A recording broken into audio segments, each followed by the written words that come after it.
trying to make this more efficient to prevent people from draining the system. So if they do implement all of these rules, do you see, the pool of applicants tapering off from the great numbers that we've seen in the previous years? Yeah, I would say definitely. And Hello and welcome back to the official YouTube channel of American Visa Law Group. So my name is Leah Barrios, and with me I have. Ali Subswari. So last video, we talked about Vivek Ramaswamy's stance on H1B visas, where he called for an overhaul of the system. And recently, um, the Department of Homeland Security and USCIS put out a proposed rulemaking to make some changes to the H1B application process. And that's what we're going to be talking about today. So if you recall from our last video, there's been a call for overhaul because there were more than 700,000 applicants, while there were, I believe, 80,000 spots. Well, 85. 85,000 spots. So a huge pool of applicants for a select number of spots, and they're trying to streamline how we can make it more efficient and also prevent abuse or gaming the system. So, um, just to clarify, these are proposed rules. They are not policy yet, but they will go through a public comment stage. Um, so let's start off with some of the biggest proposals. Um, the first being, um, for those who don't know, H1B, you need a job offer to get into the lottery. And you want to talk about how people would use job offers to game the system? Yeah, so what people have been doing is they would get multiple offers from multiple employers and submit multiple registrations. And as many registrations as you submit, you have a greater chance of getting selected in the lottery. The proposed rule is that no matter how many registrations you submit, uh, you will only be entered in the lottery once, and that ends any advantage that you may have by submitting multiple registrations. Yes. All right. So that's one of the major changes. Another proposal is trying to make things more flexible, particularly for students, people who are here on an F1 visa. They are proposing to extend the window of time to change from an F1 visa to an H1B visa. Um, so, do you think this would benefit students by expanding the window of time? Yeah, so according to the proposed rule, the cap gap, which is the period of time you're authorized to be working in the US in between getting your H1B employment and getting and your previous OPT or student work permit. So in that period, you'd be allowed to continue working, and so they're extending that an additional 6 months, which is obviously going to be beneficial to students. Right. On that topic, so they are also proposing to widen the range of degrees that can be applied to a position. Can you share some insight on that?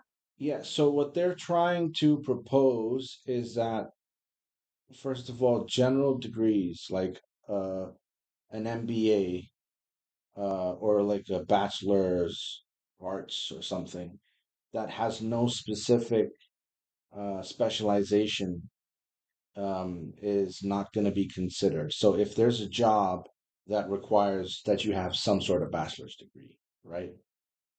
Um, that would not qualify as a specialty occupation.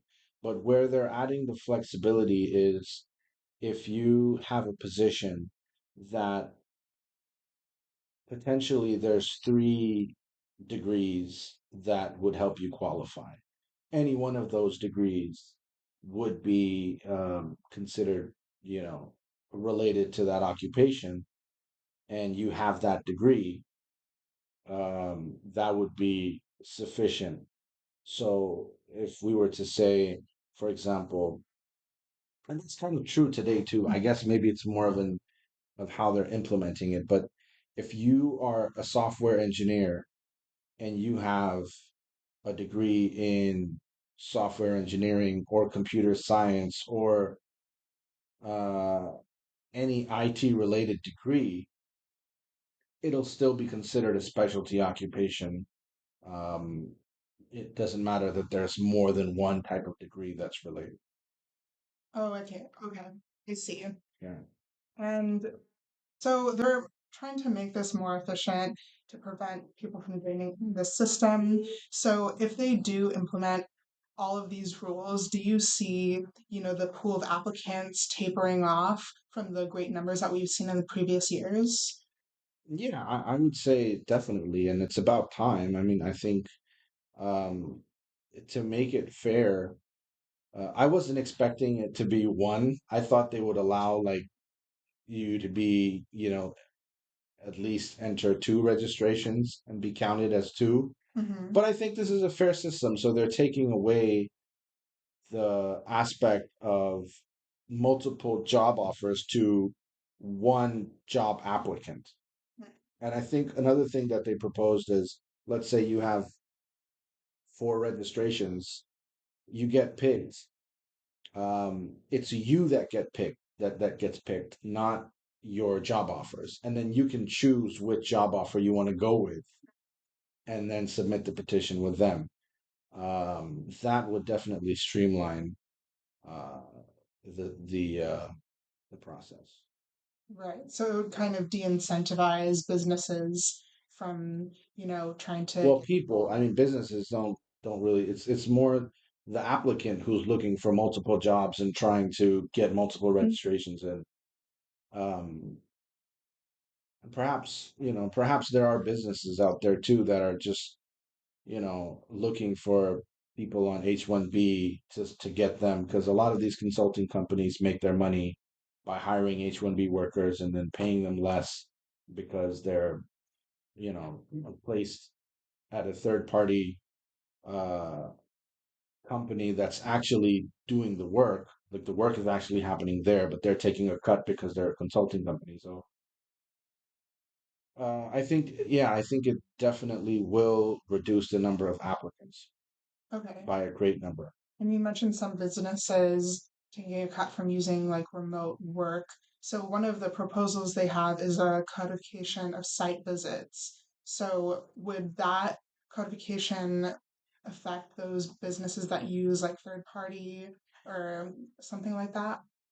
Well, you have to. So what the site visits do is the USCIS will send officers to the location that you specify on the LCA. When you say Mr. A is going to be working at location B for so and so company, and an officer shows up there and there's literally nobody there, or it's like a one man operation and it's not a real business, that raises questions to the legitimacy of the business. Is this even a real business?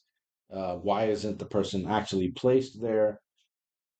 So the site visits, if they're codifying site visits, that means perhaps they're going to say, okay, this number of site visits need to take place, or what happens if a site visit happens and no one is there, or the person is not there, to actually have some regulations based on uh, how site visits are conducted, to determine whether the terms of the employment are actually being met or not. Um, so yeah, that's significant, because I don't know if there are regulations right now that specify these types of details. Okay. All right. Yeah, so let us know what you think about these proposed rules and changes to H1B visas. Thank you so much for watching this video and subscribe to see more immigration related videos. Thank you.